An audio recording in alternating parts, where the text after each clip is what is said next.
Hi, everybody. Welcome to tonight's presentation. We have some great editors from Penguin Random House giving us some wonderful behind-the-scenes look at the process of creating these wonderful books that we have on our shelves. And Mary Williams from Skylight Book. So I'm going to turn it over to you to start the show. Thanks, Anne. Well, it's my great pleasure to be moderating the Penguin Random House Editors Buzz session. As Anne said, it's a very prestigious group of editors joining us. It's Whitney Frick and Katy Nishimoto from the Dial Press, Lee Boudreaux from Doubleday, and Sally Kim from Putnam. So I know we all want to get to the action, so I'll be quick. The way this is going to work is I'll introduce each editor before they speak about their exciting spring title. I have just a couple of announcements before we begin. The first is on behalf of Caliba. I'd like to thank PRH for their sponsorship of our event. Without publisher support, these events don't happen, so I'm very grateful. And the other is there will be an opportunity for a Q&A at the end, so please drop your questions in the Q&A box. You'll see that's an icon on the bottom of your Zoom screen. Also, don't forget that there's a PRH Editors Buzz panel for children's books tomorrow at 2 p.m. and more info is at calibaalliance.org. So kicking us off, Whitney Frick is the editorial director of the Dial Press, where she focuses on helping to shape, magnify, and promote the voices of women. At Dial, Whitney has published several critically lauded and best-selling books, including the New York Times bestselling novel Dear Edward by Anne Napolitano and the Reese Witherspoon Book Club selection and blockbuster bestseller Untamed by Glennon Doyle. Katy Nishimoto is a senior editor at the Dial Press, which she joined in 2019 after 10 years as a literary agent at WME. She currently resides in rainy Los Angeles, California. Whitney and Katy, please take it away. Well, thank you so much for these warm introductions, and thank you for inviting us and all of the organization that went into this, Valentina and Anne and Mary. And thank you to all of the California booksellers here tonight for inviting us to come speak about these books that mean so much to us. You know, we always say that a writer writes a book alone in a room and a reader reads a book alone in a room, but it takes a whole lot of people, agents and editors and designers and publicists and marketers, and of course, most importantly, booksellers, to connect those two solitary individuals. Being a part of that big team is one of the things that I love most about my job. And it's one of the things that I have missed most since we pivoted to working remotely. So it's really a pleasure to get to be here tonight with all of you and with Katy and Lee and Sally, even if we're gathering virtually. It's so nice to feel reconnected to this community and to be reminded what a team sport publishing can be. So really, it's in my capacity as Dial Press team captain that I was invited here tonight. I'm really here to be a hype woman for Dial senior editor Katy Nishimoto, who will be telling you all about Tara Stringfellow's debut novel, Memphis. Katy acquired Memphis for Dial, and we are so excited to be publishing it in March. Almost 4 years ago, when the late legendary publisher Susan Campbell first approached me about coming to Dial, she said she wanted someone to come help her relaunch the imprint. She wanted to recenter the list and to focus it around a sense of mission and a sense of purpose. As I'm sure many of you know, Susan had been running Dial for nearly 20 years. And when I started, she asked me, what would you say makes a Dial book? One driven by the heart is what I answered. What I meant by that is that at Dial, we love publishing books that pull at our heartstrings. We love books that tell emotionally affecting stories of self-revelation, intimate and personal stories that help us understand the power of connection, of family, of place, and identity. As was mentioned, the first book I published on our newly relaunched Dial list was Dear Edward, a book that benefited tremendously from all of your support, so thank you. And then another one of Dial's early books was Glennon Doyle's Untamed. Both of these are great examples of what I meant when I told Susan I wanted Dial to be a publisher of books driven by the heart. But pretty soon after I arrived at Dial, I realized that if we were going to grow this imprint, we would need many more hearts than just my own. So I was overjoyed when Katy Nishimoto agreed to come join us. Katy spent the first part of her career on the other side of the desk, as we say. She was a literary agent at WME, and she had devoted herself to promoting the work of writers who have historically been underrepresented by the publishing industry. Katy was the agent for authors like Jacqueline Woodson, Cameron Esposito, and Ashley Lopez, among others.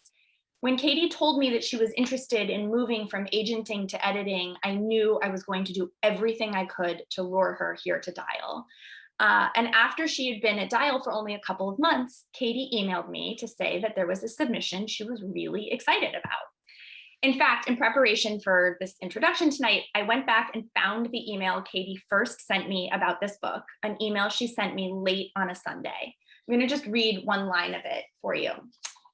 Sorry to email on the weekend, but I want to give you a heads up that I love, that was all in caps, this debut novel. It's a generations-long story of Black ancestry told from multiple perspectives, reminding me of Red at the Bone and The Mothers. I think it's incredible, exclamation point, exclamation point. So we all know we all read all the time, but it's not very often that what we're reading makes us feel email your boss on a Sunday level of excitement. I'm going to let Katy jump in now to tell you more about Memphis and what it is about this gorgeous novel that makes it so special. Memphis is Katy's first acquisition for the Dial list, and not only is it an absolutely perfect representation of the type of heart-driven work that we like to publish, but I think you'll all agree with me that it just proves how truly lucky we are to have Katy here on the Dial Press team. Thank you. Whitney, thank you. Hi, everyone. My name is Katy Nishimoto. I'm honored to be here tonight. I want to start by saying a huge thank you to Kristen, Mary, and Valentina, and of course, all the California booksellers that are here tonight. This is exciting to me on many different levels. I moved to California 2 years ago, right before the pandemic. So this kind of feels like my debutante ball. And also, this is the first book event I've done that's actually taken place during West Coast evening. So that feels very fancy. And of course, most of all, it feels incredibly special to be in the same digital room with you, the people who, alongside librarians, have always seemed like magicians to me ever since I was a little kid. So I want to start by bringing you behind the scenes, back to the very first time Memphis came into my life. And it was one of those rare, life-changing moments that I'll never forget, the kind where you've picked up the phone or a book or had a conversation, you can still remember the restaurant you were in, the hall you were pacing, or the way the light came in through the windows. For me, I just moved to Los Angeles, just started this new job, and I sat down to read on a Sunday afternoon. I was lying down on the couch with a dozen other submissions piled up next to me. A few hours later, I was still on that couch. The sun had set, and I was no longer lying down, but sitting up straight because my heart was pounding so hard from excitement and awe and the pure power of Tara's writing. Spanning 3 generations of a Southern Black family, Memphis tells a story of one daughter's coming of age and her realization that she is the embodiment of the strength and love passed down by her female ancestors. These characters grabbed me by the heart and would not let me go. The grandmother's bravery, the mother's resilience, the aunt's determination, the daughter's fire. Told from the perspectives of these 4 unforgettable women, the narrative weaves back and forth in time to create not just a story, but a tapestry that reflects the layered, complicated nature of family and legacy. The imagery and richness of place completely transported me. I kept coming back to the word cinematic because the novel felt so big, sweeping, sensory, immediate. Memphis also came as a big surprise to me because after 10 years as a literary agent, I'd come to Dial with a focus on LGBTQ+ writers. And the book was not necessarily what I imagined first acquiring. But from the opening pages that Sunday on the couch, I was all in. When I spoke to Tara for the first time, she was buzzing with energy. She told me about writing the book in restaurants all around the world, from Spain to Cuba to France, driven by a desire for adventure and freedom. We spoke too about how both our grandfathers were decorated soldiers who fought in World War II, on behalf of a country that did not offer them the same freedom white people were provided. My grandfather fought in the all-Japanese 442nd Regimental Combat Team while his family was being forced into internment camps. And Tara's grandfather returned from the war to a police force that lynched him. Tara also told me about the election party she threw in 2016, right before her 34th birthday, where she sat in a room full of devastated Black women, surrounded by confetti and cake and balloons, and how in that moment, she decided she wanted to write about Blackness, not as a burden, but as a crown. Tara, who I hope some of you can meet this spring, completely embodies the unbridled joy that's part of the DNA of this novel. She's bursting with passion and her energy radiates off every page, electrifying the city of Memphis, the deep, everlasting love between mothers, daughters, and sisters, and above all, her belief in joy as a birthright. There's just something undeniably magical about Tara. Early readers have told us that the book feels like a love letter to the city. They've said that even if they've never been to Memphis before, it now feels like a place they long to return to. And speaking of magic, that wish to return has come true for Tara too. She left Memphis as a young adult, thinking she wanted to be a lawyer and live a big city life, only to come back home to Memphis years later, fully embodying her dream of being a poet and writer, where she is living out the kind of Southern life she honors and celebrates in this novel. She sits on her porch, plays records, and chats with her neighbors. In short, through Memphis, Tara wrote her way into a homecoming. Tara grew up reading Toni Morrison, Alice Walker, Zora Neale Hurston, James Baldwin, and now she's written a book we believe is just as radiant as theirs. And though she wrote Memphis first and foremost for Black women, we want all readers to come away from this novel feeling energized to reach out for their own destinies. Tara's dream and ours is that this book feels like both an act of protest and an invitation to love, deeply hopeful missions that are utterly American. I couldn't be more proud to meet you all through this beautiful book. Thank you again, and Lee and Sally, really looking forward to hearing about yours too.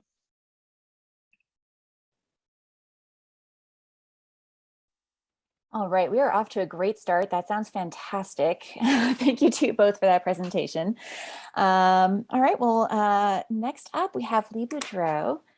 Lee Boudreaux is an executive editor at Doubleday, where she focuses almost exclusively on fiction.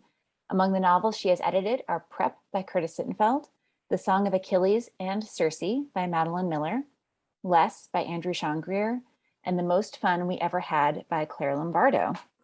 Thank you for joining us, Lee, and I look forward to hearing about lessons in chemistry. Thank you so much, and it is such a pleasure to be here. And Whitney and Katy, that was fantastic. I know what the next book on the top of my pile is going to be. It's so good to be here with all of you tonight. And, you know, editors talk about it all the time, what a thrill it is to find a voice, you know, a new writer that kind of comes out of nowhere, and you realize you're going to get to be the lucky editor who's going to spend a year talking about that book. And it is a thrill truly to be here tonight, as Whitney said, even virtually, talking to booksellers about a book. It is one of the things I have missed most about sort of doing things alone from home, is that community and that sense of excitement when you've read something you love and you get to share it. But there's another thrill to being an editor, which isn't talked about as much. And that's when you happen to overhear one of your colleagues describing one of your books in such a way that you know you are going to steal that line every time you have to talk about that book. So I'm going to tell you about Elizabeth Zott, the absolutely one-of-a-kind heroine at the heart of Lessons in Chemistry, by quoting my colleague Jason Gobble, who's an independent field rep, along with our friend Jen Ramage.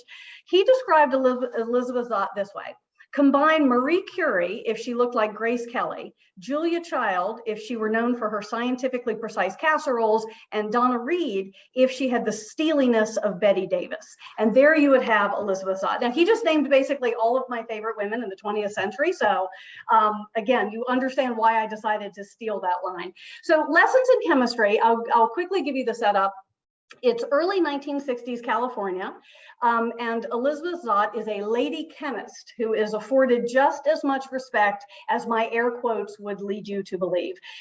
She has sort of earned her way to a place at a research lab, and yet the amount of sort of sexism and good old boy BS that she runs into puts her out on a precipice. She winds up without an income as a single mother, and against her best instincts, she accepts a job as the host of a daytime TV cooking show at her local rinky-dink TV station. Now, as you can imagine, what they expect her to do, the producers, they expect her to show up in a ruffly apron, possibly perfectly lipsticked, well-coiffed, teaching women how to perhaps beat their husbands at the door with a cocktail while a roast simmers politely somewhere in the background. This is not at all what Elizabeth Zott has in mind. And she absolutely refuses to ever dumb anything down for her audience. She knows perfectly well that the average housewives of America are more than capable of absorbing what she is teaching them and absorbing, you know, really down on a molecular level that chemistry, that cooking is about chemistry and chemistry is about change. And when you start to think about not accepting things as people tell you they should be and only dealing with them on their own sort of empirical levels, that is a serious change to the status quo, or a challenge to the status quo. And as you might imagine, not everybody in mid-century America is ready for what Elizabeth Zott is bringing to the airwaves. Now, when I first read this book, Elizabeth Zott truly is one of those characters who feel like she walks off the pages of the novel and into your life. And it just kept putting me in mind of two other novels of the past decade or so that I thought Elizabeth really is gonna stand on a plane with these fictional characters. And they were Eleanor Oliphant and Bernadette, because she really comes to life so three-dimensionally realized, with a voice that is so unique and a perspective that just makes your world her world for the time that you're living in these pages. Now, why was I sort of such a sucker for this book, other than the Betty Davis, Grace Kelly, all of that I just told you? Well, my mother was certainly, you know, in that Julia Child generation. She watched the show and I watched it with her. And I might have even made my daughter watch the Tripe episode, which everybody should Google up right after this is over.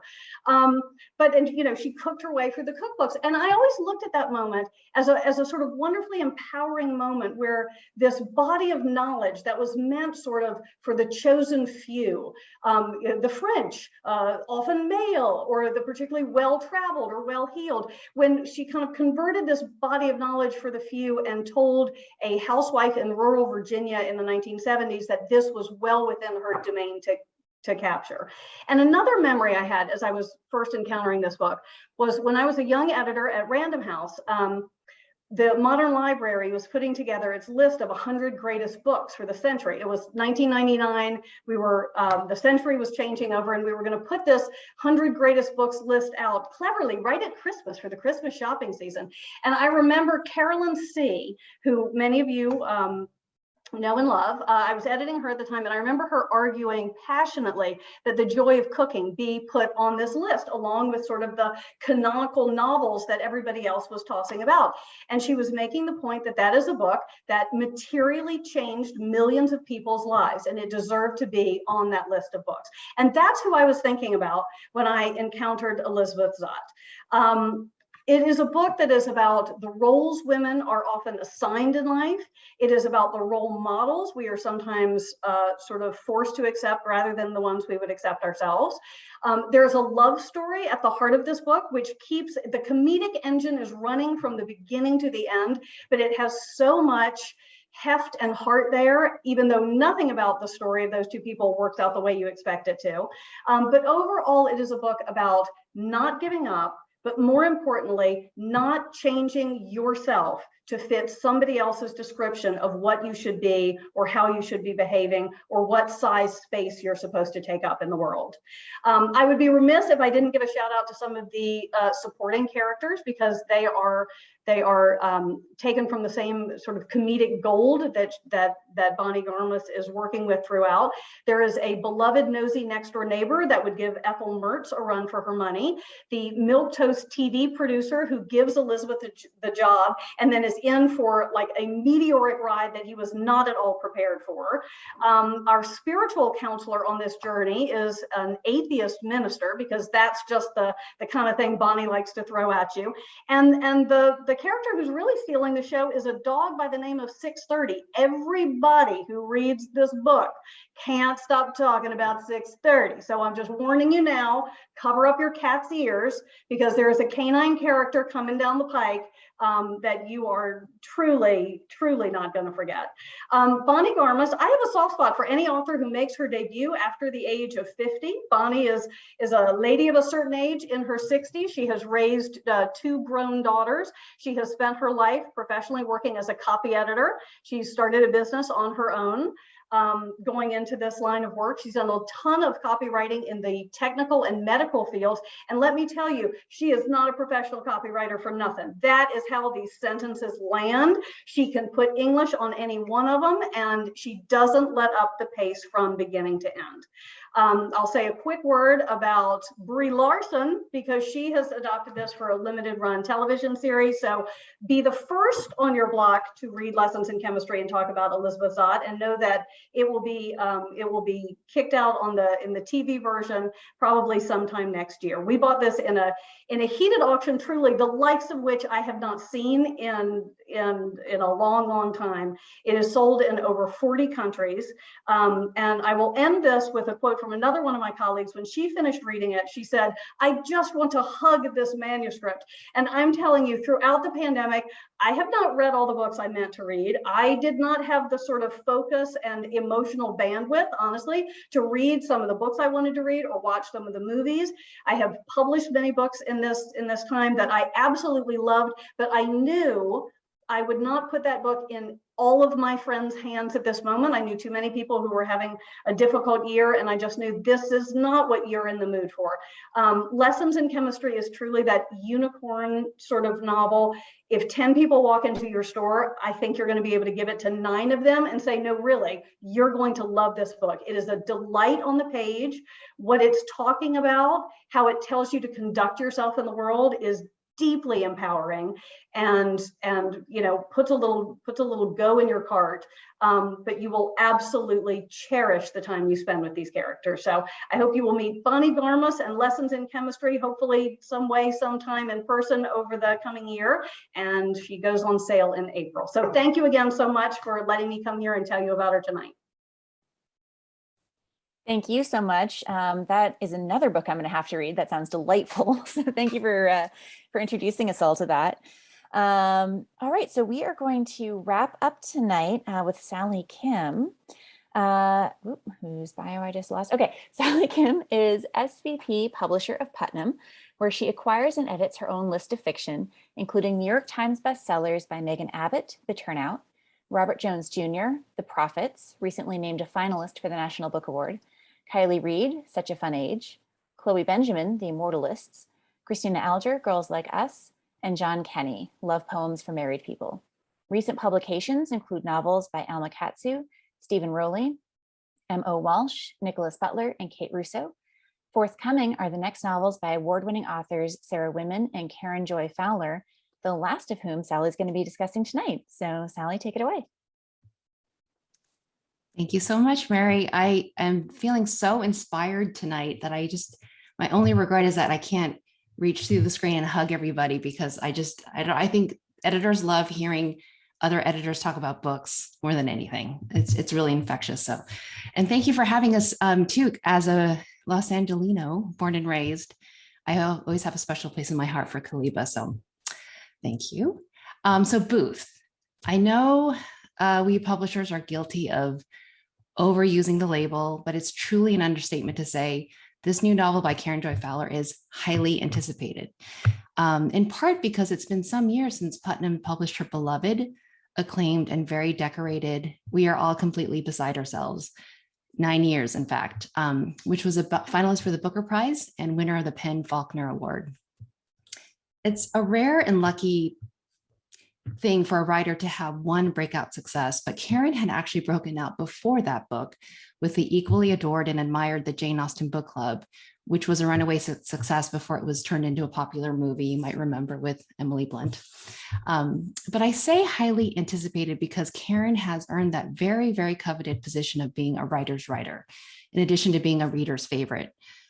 I've been at Putnam for about 6 years now, and I've honestly lost track of all the authors who have told me that Karen is a major influence on them literary. A big part of her appeal, I think, is how she's able to write a very completely different book every time, sometimes even jumping from genre to genre. Very few writers can do this. And every Karen Joy Fowler novel is an event and a reason to celebrate. And this one is no exception.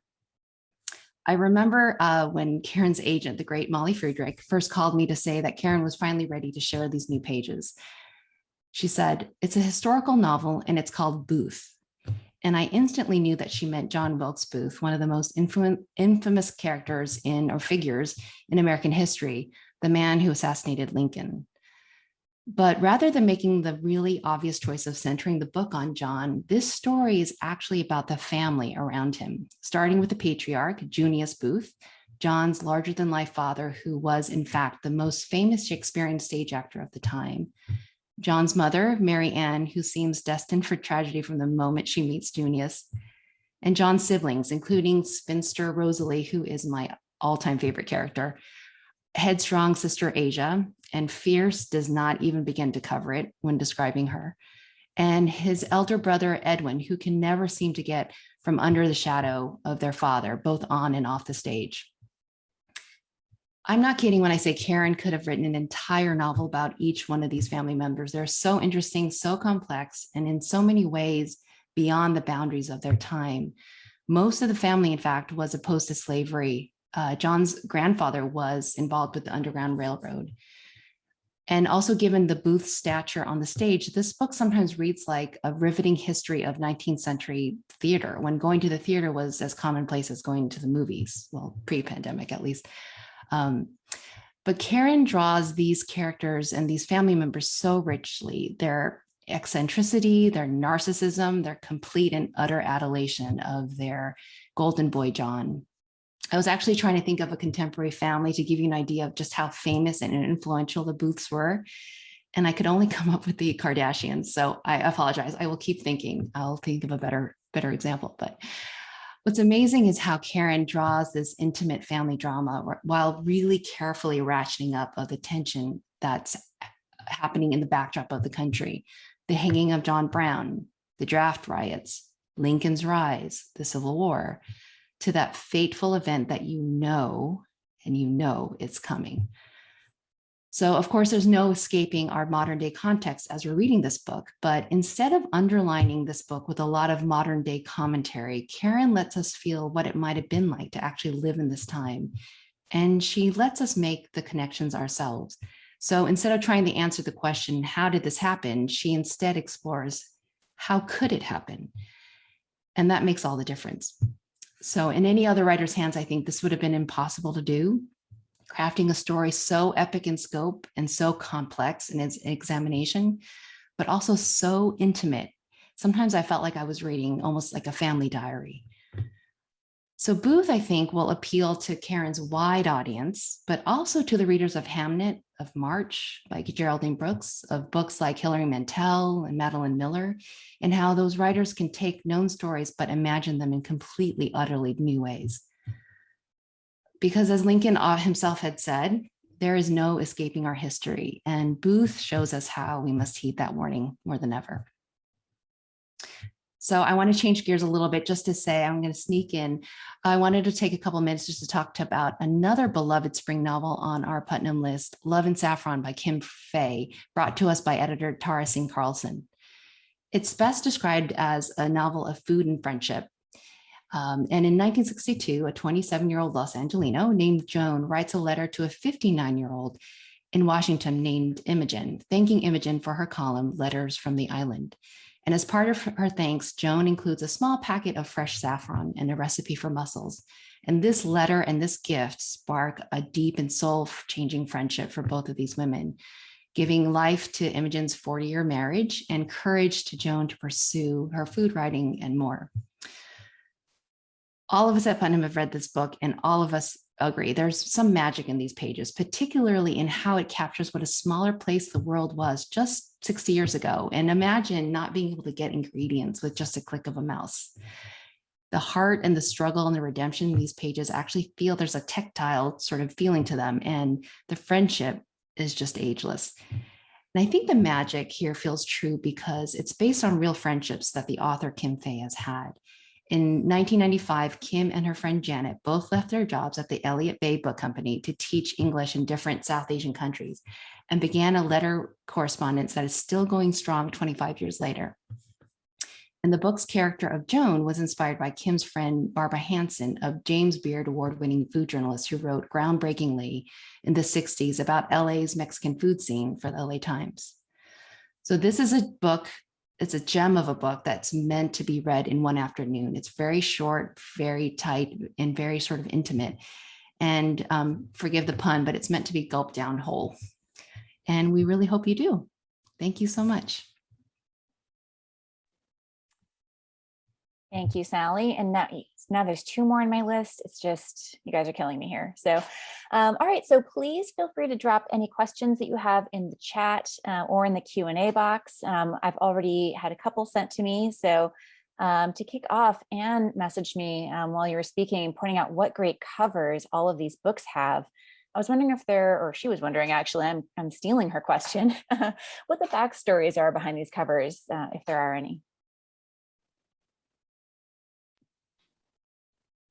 Katy, do you want to talk about the artist and the sort of thinking behind Tara's cover?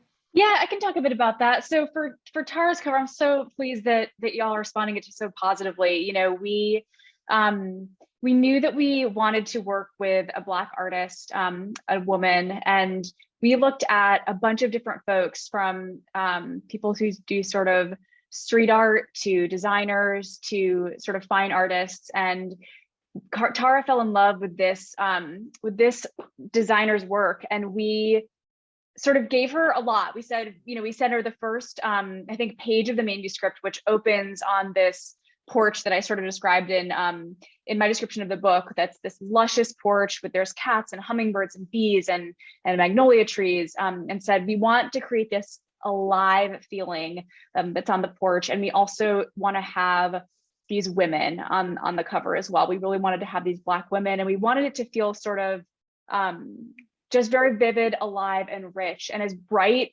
and sort of eye-catching as it felt in the read, and there's these 4 different characters, as you could see on the cover, that we wanted to get their hair to feel like it was accurately representing what the characters look like in the book. The yellow door is a big part of the book as well, which you'll see, and sort of playing around with their movement and positioning to try to signal that there is this weaving, between their storylines and between these different generations of time in this novel. I love how you get so much from that cover, but it doesn't feel busy at all. Like, you see all the connections between. It's hard to have more than one person on a cover, but I think the balance is really beautiful. Yeah, thank you, Sally. And we thought we talked too a lot about it's the last thing I'll say, but sort of what to do with their faces, because we have their hair, we have earrings, we have lips, we have different color clothing, and this artist does such a good job with characters who have lips but no eyes in a way that feels kind of mysterious and sexy, and I don't know, we loved that. So I'll just drop a little line in the chat about who this artist is, because she is so fantastic, and I'm so glad you all loved it so much.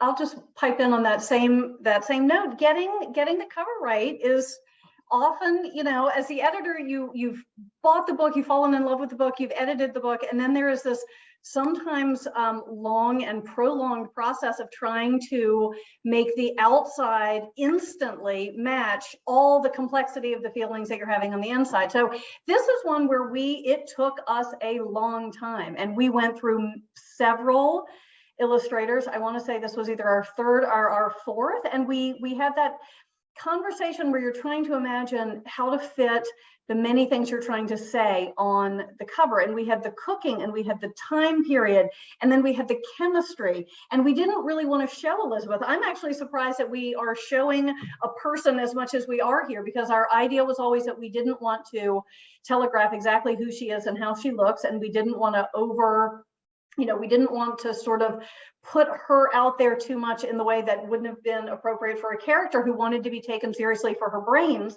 and not because she also happens to be an attractive woman. And this illustrator, who also did the Midnight Library, I would tell you his name if I could, and I'll get it wrong. So I'm not going to try, I'll type it in later. But he managed to figure out how to get chemistry on there, and I think such an ingenious way with the reflection in the glasses. And even when we got this in, we kept fiddling around with it and thinking, should she be in like chemistry goggles instead of glasses? But how do you try to get as much emotion and feeling for it whether you show eyes or not? Katy, you were hitting on many of the same conversations we had. And one of my favorite parts about this is the number 2 pencil in her hair. And after you will read the book, you will realize how very important number 2 pencils are to Elizabeth. So yeah, it's sometimes the most nail biting part of the whole process is trying to get the cover right. I love how smart it looks, but also fun. And that's also a hard balance. And I think that coral, that pink or the coral is very unusual. I feel like you'll see it from across the room and you'll say, oh, that's that book. Thank you. That's what, fingers crossed. All those things. Tell us about Booth.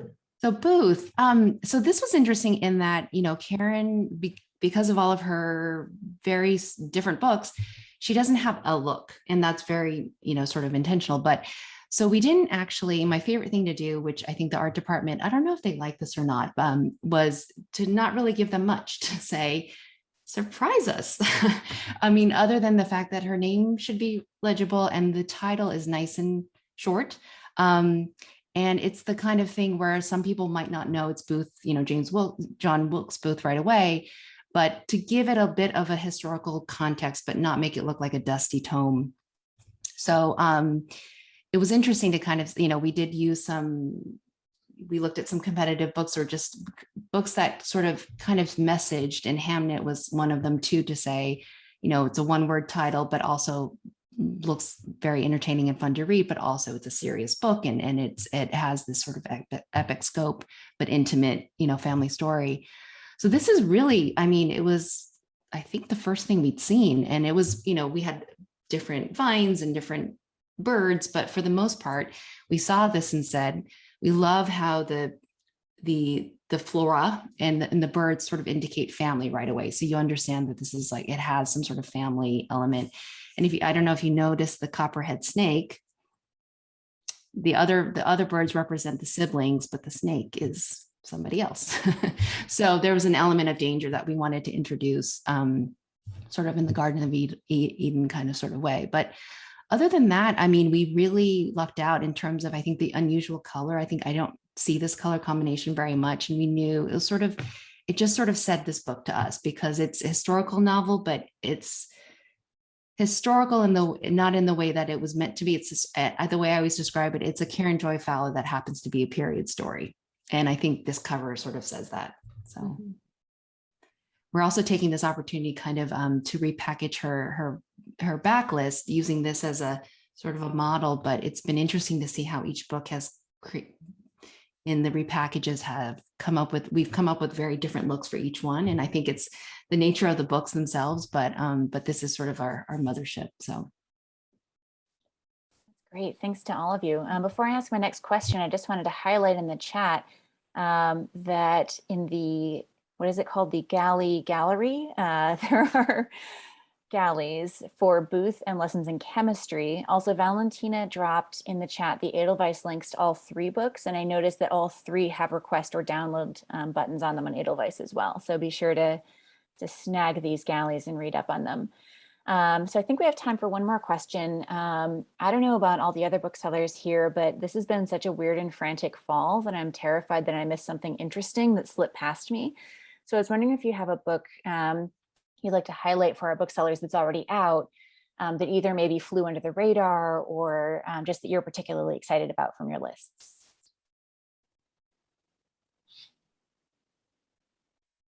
Whitney, you're unmuted, so let's start with you. Oh, if that's a problem, I was literally just having a panic attack that I'm like, I can't think of any. I mean, I have this huge list of books that have come out this fall that I had absolutely nothing to do with and that I'm dying to read.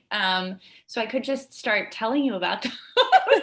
I'm sorry to spring that on you. That was perhaps unfair. Yeah, no, I mean, I will say there's a book on the Random House list that a colleague of ours published called All That She Carried. And it is a nonfiction book that has been shortlisted for the National Book Award. And a young editor at Random House named Molly Turpin acquired this book. And it was this labor of love for Molly and this author. And it is about the history of a small cotton sack that was passed from an enslaved woman through the family. And I have been like carrying around a galley of this book. I actually went to the office on March 12th, 2020 with a suitcase when I thought that COVID was going to be like a 2-week vacation. And I went around and stole galleys from people's offices and put them in my suitcase and then took the subway home with my suitcase. And so I've had this galley in my suitcase for 2 years now. So that's on my list. And I think it's getting a lot of critical attention and a lot of critical love right now, but it sort of came out in the spring and flew under the COVID radar. So I'll plug that one, even though I haven't read a word of it.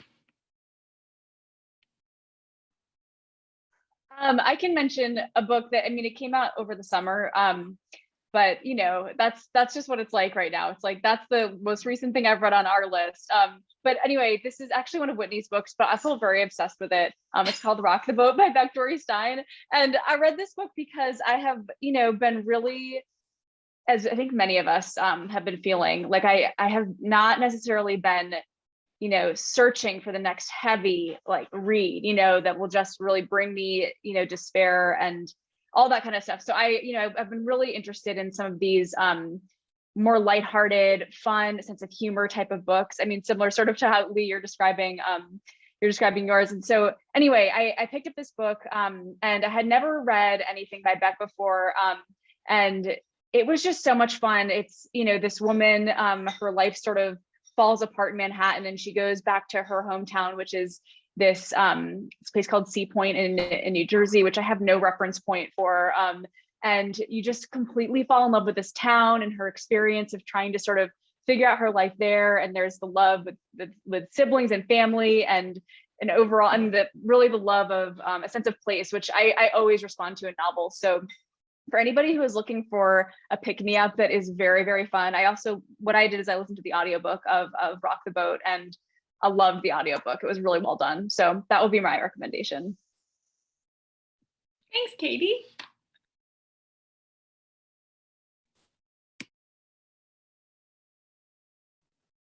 I'm waiting to see if Lee's going to unmute.